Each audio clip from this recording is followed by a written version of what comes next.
History is a nightmare from which I am trying to awake.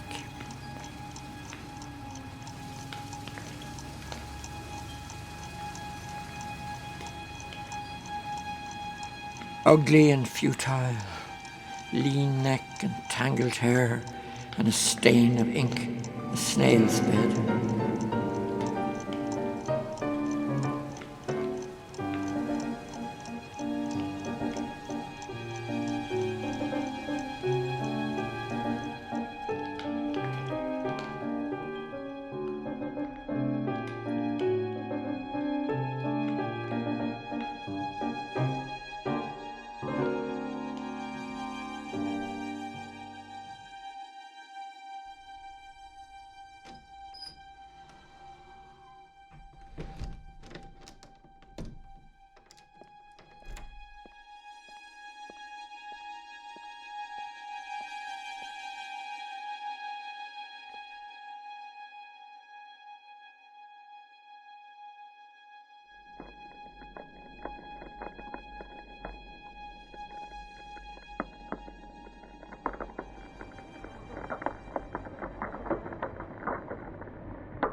Yet someone had loved him, borne him in her arms and in her heart.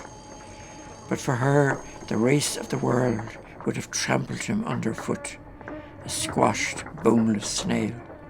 She had loved his weak, watery blood, drained from her own. Was that then real? The only true thing in life?